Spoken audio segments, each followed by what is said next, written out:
the thirst-numbing reason your own blood hides the truth about vanishing water from you. And in Chad, 2024, it left over 30 million people fighting over a lake that is 90% gone. Right now, water is moving through you.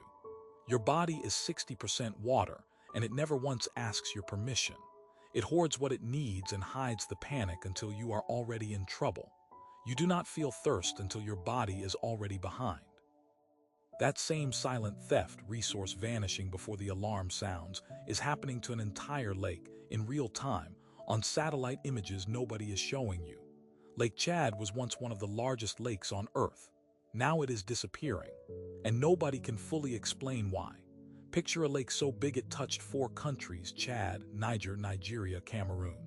Fishermen sailed it like an ocean. Farmers built entire economies around its shoreline.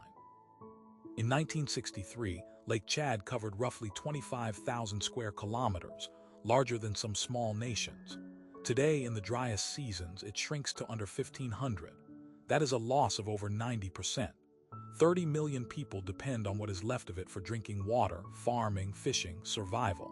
And the lake keeps retreating year after year like something underneath is pulling it away from them. Here is the number that should stop you cold: 90%. Not a slow decline, a near-total vanishing act, inside one human lifetime. Scientists first blame the obvious suspect: climate change drying up the region, rainfall dropping across the Sahel. That is real and it is part of it. But when researchers dug deeper into the data, the math stopped adding up. Rainfall alone could not explain a shrinkage this violent. Something else was draining the lake, and for decades, almost nobody outside the region was watching it happen. The lake was disappearing in silence, the way your own dehydration builds in silence, invisible until the moment it becomes an emergency you can no longer ignore. Then came the pattern interrupt that changed the entire investigation. Researchers expected a straight line, steady shrinkage, decade after decade. Instead, satellite records showed something stranger. The lake had crashed catastrophically in the 1970s and 80s, then partially stabilized, even flickered back to life in wetter years, before resuming its collapse. That is not simple drought behavior. That is a system being pulled from multiple directions at once. Irrigation canals diverted rivers feeding the lake. Population around the basin exploded, quadrupling demand for the same shrinking water. And beneath it all, something even less visible was happening to the ground itself. This is where the deep reveal starts closing the loop your body opened at the very beginning. Remember, you never feel thirst until you are already dehydrated, because your body hides the depletion until it is critical. Lake Chad's basin did the same thing geologically. Researchers studying the region found the lake sits atop a massive, ancient underground water system, ejected by structural cracks and slow tectonic shifts in the Earth's crust beneath the Sahara.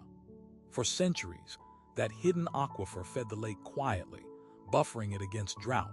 The way stored water in your tissues buffers you before dehydration hits. But as rivers were diverted and rainfall dropped, that hidden reservoir stopped replenishing at the same rate. The lake was living off a hidden account it did not know was running dry, and by the time anyone measured it, the balance was already gone. Stakes escalate fast from here. 30 million people are not an abstraction. They are farmers whose fields turned to cracked earth, fishermen whose boats now sit stranded on dry lakebed, families walking further each year for water that used to be at their doorstep. Conflict has followed the shrinking shoreline. Armed groups have moved into the vacuum left behind, exploiting displaced, desperate communities. The lake did not just dry up, it dragged an entire region's stability down with it. And still, no single agency, no single government has stopped the decline. Restoration projects have moved water toward the basin, but the underlying cause, that hidden combination of diversion, climate shift, and a drained ancient aquifer, remains only partly mapped, partly understood.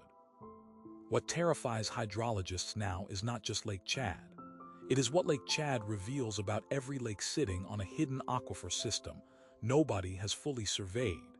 If an ancient underground reservoir can drain silently for decades before anyone notices the surface consequences, how many other lakes, right now, are running on borrowed water they don't know is disappearing beneath them. Lake Chad was the warning nobody heeded in time. So here is the question nobody in that research community wants to answer out loud.